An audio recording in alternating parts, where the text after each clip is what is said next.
Globalization of trade is expanding rapidly, but many are left wondering if the media are offering a clear analysis of the critical voices. Somebody burns a flag, for instance. That's what you see in the front of the paper, on the front page. But you don't see these 250,000 people peacefully protesting. Pretty much usually one-sided and misrepresents what's really going on. In this program, we explore the impact which new technology is having on the role of the traditional news gatherer.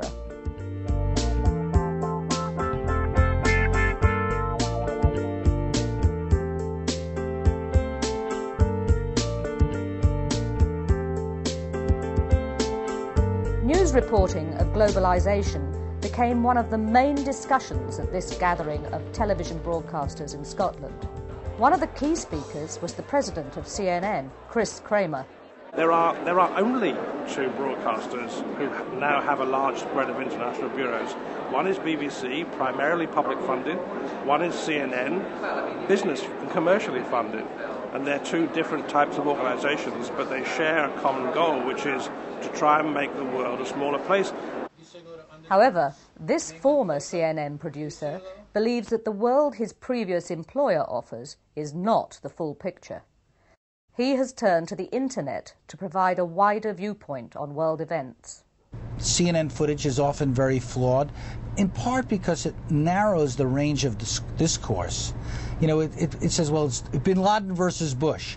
Well, what about other people in the world who have points of view that are critical of both bin Laden and Bush? Do we ever hear from them? Do we ever hear from NGO groups? Do we ever hear from critics of the policy in the same way that we hear from people who support the status quo or who are selling the policy? In London, workers within the media became so frustrated at the BBC's reporting of the conflicts that they held demonstrations outside the studios. They argue that the broadcaster has taken a bias towards the government line. People who work in the media really need to earn the right to call themselves journalists again after the way that they've reported the events of the last month. A lot of them have just turned themselves into part of the government propaganda machine, unquestioningly using phrases like war on terrorism without questioning what they mean. I mean, war has a specific meaning under the Hague Convention. In New York, reporters who have felt alienated by the mainstream news agenda have gone beyond just demonstrating and have created their own broadcasting outlets. You are listening to Democracy Now! In Exile, the War and Peace Report. I'm Amy Goodman. There's such a dearth of critical reporting on why this happened, what the response has been. It seemed absolutely critical to expand our audience as much as we could, and the demand has been there. I mean, we've expanded from a 1-hour television show to a 2-hour War and Peace report on radio and TV. As well as distributing their reports across the United States and Canada, they also gain a far wider audience through the internet. The media has become the most powerful force in shaping public opinion, as well as just among the most powerful corporations in the world. And now they're beating a drum for war, and we run counter to that. As corporations take a tighter control of the mass media, some journalists believe that business links could affect their reporting. An investigation into Britain's largest commercial broadcaster, ITN, led at least one journalist to cast doubt on its objectivity. And that there was a company within the ITN building, 50% owned by ITN and 50% owned by this huge PR company called Burson Marsteller, which was called Corporate Television Networks, or CTN. And CTN was using ITN staff to make highly misleading corporate videos, and it was effectively expecting its staff, on the one hand, to make this highly biased propaganda, and on the other hand, to make objective news reports. And I felt that the two roles were entirely irreconcilable. Shell gives them starter packs, such as hairdryers, sewing machines or tool sets, so that they can start new businesses.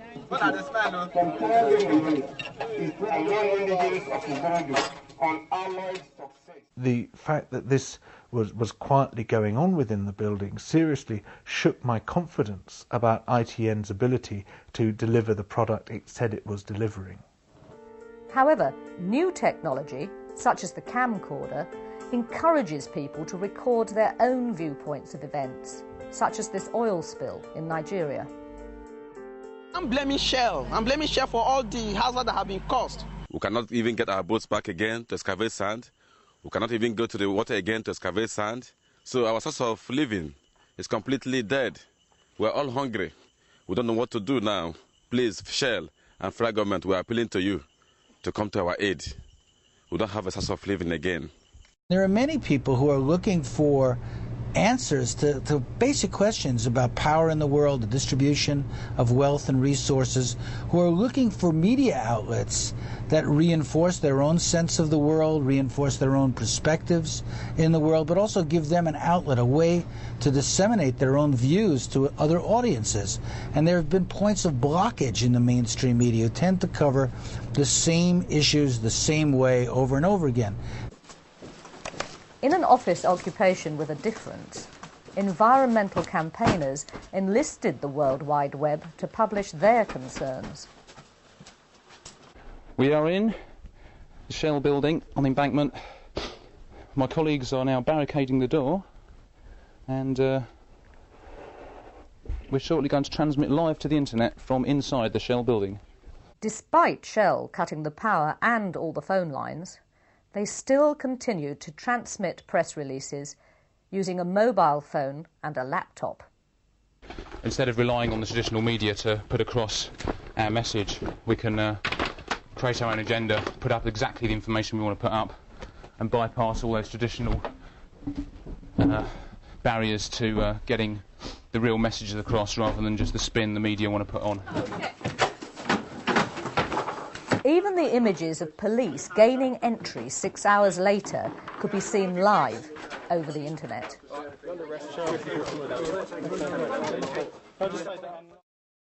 The cream pie is a traditional tool amongst globalisation activists, as former head of the World Trade Organization, Renato Ruggiero, discovered. Sorry, excuse me, we're late for a meeting. Oh my goodness! Oh my God! Oh my God. It's a gift from the dispossessor! Unbelievable. The pies are now being aimed at people in the media who dismiss important issues, such as climate change. It just seemed to me that too many people were taking interest in The Skeptical Environmentalist, his book, without really being critical enough of what was, or really understanding enough about what was going on in there. So for me, putting a pie in his face was a way to undermine his sort of stature in that sense, and to make him look ridiculous, and to stop the kinds of things that he was using, like statistics and graphs and all that kind of stuff, stop it being taken seriously. It used to be a process of getting out, engaging with the world, finding out what's happening. Now it's a process of sitting in the office, waiting for the world to come to you. And of course, the world that comes to you is the one that's got the PR agencies, it's got the money, it's got the time, it's got the resources to put out the press releases and make all the phone calls and the rest of it. However, despite a multi-million-pound media campaign by the biotechnology industry, the British public still remains sceptical about genetically modified food. The British government has laid at least part of the blame for the nation's rejection of the science on the media. I can guarantee you tonight, unless I say something absolutely outrageous, there will be very little on the news about this whole issue. And what there is will be probably truncated in a very, very small time frame. And yet the issues that you're debating here and the types of issues that he raised just a moment or two ago are absolutely vital for the whole future of humankind. And it's a debate I think the public, if it were allowed to, would be far more interested in discovering the facts and coming to terms with that debate and engaging in it. Globalisation campaigners echo Tony Blair's belief that the media is failing to report important issues. these campaigners staged a mock funeral for journalism outside the studios of the BBC. To those who campaign against injustice, against the corporate ransacking of the third world, against genetic engineering, against the arms trade, or against the mindless, profit-driven destruction of our environment, to them we hereby bequeath the label, naive troublemakers. You know, politics has moved on, and the news agenda hasn't. There are journalists reporting from their hotel rooms and watching television, or reporting from the inside of press centres watching CNN. I mean, there's really no engagement. You really have to be with people, you know, spend some time with them, go onto the streets. Demonstrations against economic summits have spread from Eastern Europe to the United States. Has this been seriously reported by the international media, or has it just become a game in the eyes of some broadcasters? We got to stop meeting like this. I mean, wait a minute. Now, it's 6:30 this morning. Remember you said it's the fourth quarter, it's almost over, we're way ahead. So I missed it by a quarter or so. Every single one of these protests has had a huge social forum, counter summits, ideas, you know, there's stuff going on, really exciting ideas being talked about, you know, solutions being talked about. And then you turn on the news and it's about, you know, there's some small pocket of one gang of people who's acting unilaterally, and they're the news agenda, they're the, you know, and that's all the protest is about. And then people at home watching television just have the sense that, you know, that's what this movement is.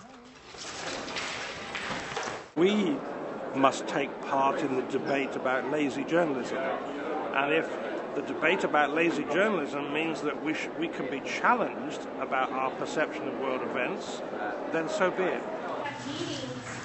Possibly the strongest challenge to the media monopolies is emerging from a rapidly growing network of volunteer-run independent media centres.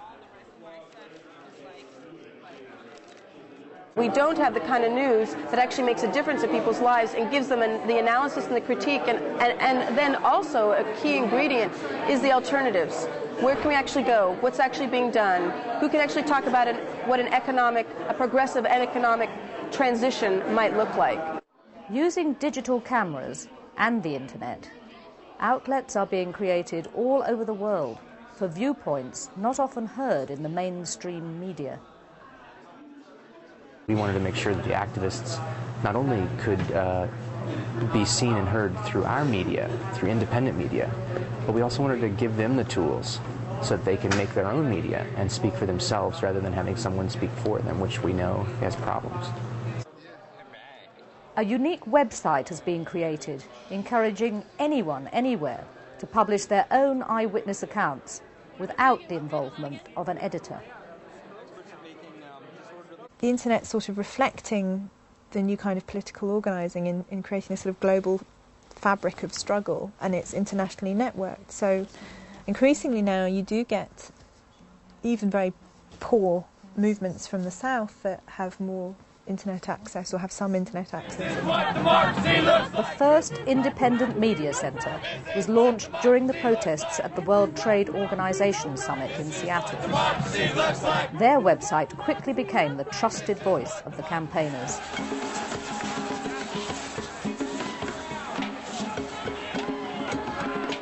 Once people realize that the mass media doesn't have a stranglehold on reporting what's going on, and I think you first saw this in November 1999 in Seattle with the Indie Media Center, where the police said, we're not firing rubber bullets, and then the Indie Media had their cameras saying, oh yes you are.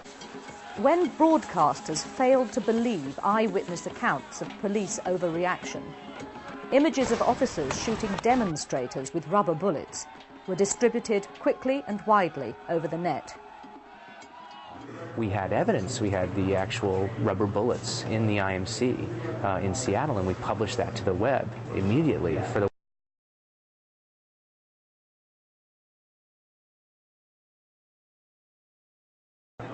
Why does CNN or BBC fail to capture one image or not in, at the last summit or other? The answer is because they don't have, despite their pretty enormous wealth, they don't have, multiple sets of camera eyes out there.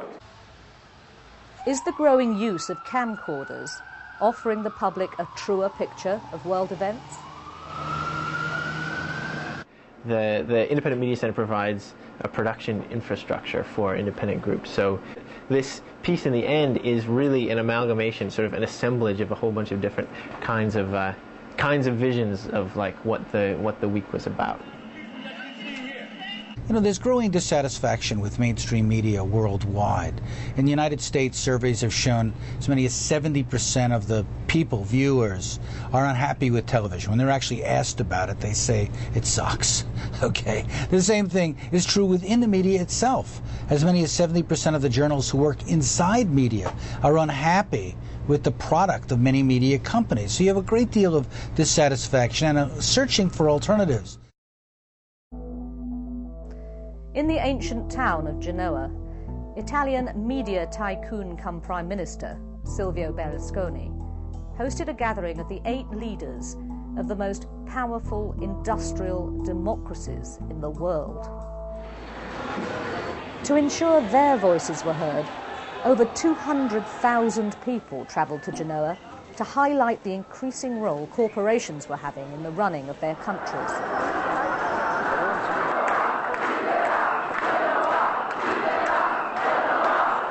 As the streets shook to the sounds of dissent, the first Italian independent media centre was established to report on the G8 meeting.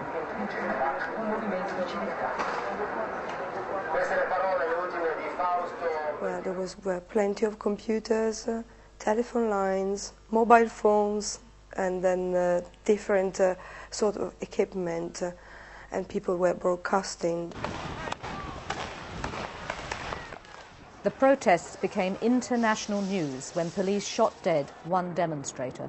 At the same time, the cameras of the campaigners were capturing the full extent of police reaction. We recorded, images of police brutality, police criminality against protesters. We filmed both sides, but we were so much in the front line, we got into the firing line.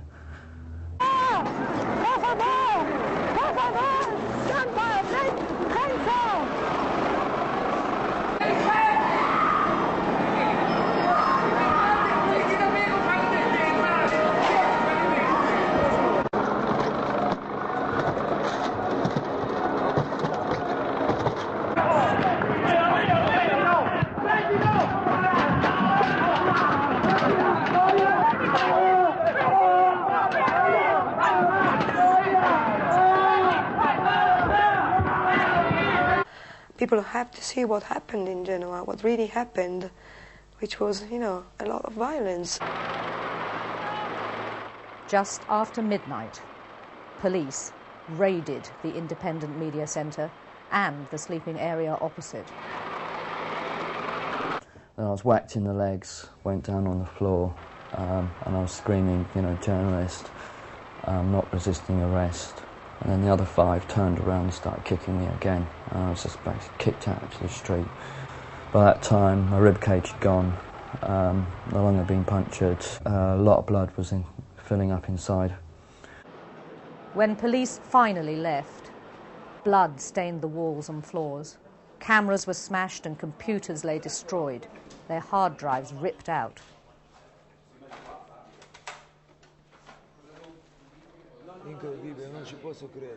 Dozens of people were hospitalized. Però tutti quelli che massacrano, che vanno in ospedale, poi ciao, non tornano più quelli, rimangono lì con loro, in questura, e chissà quante botte ci danno. Allora io devo scegliere se preferisco un embolo magari questa notte, o se invece preferisco farmi massacrare di botte in questura. Cosa scelgo? Voi cosa scegliereste? Io preferisco forse l'embolo. None of the TV channels owned by the Italian premier reported the brutal attack. The great majority of news broadcasting sides with the powerful against the powerless. And I don't think that's a conscious decision, a news editor waking up in the morning and saying, right, I really must shaft the powerless while standing up for the powerful. But it's the way that it works out. And that's partly because of the nature of the organisations, but it's also because of the nature of political discourse.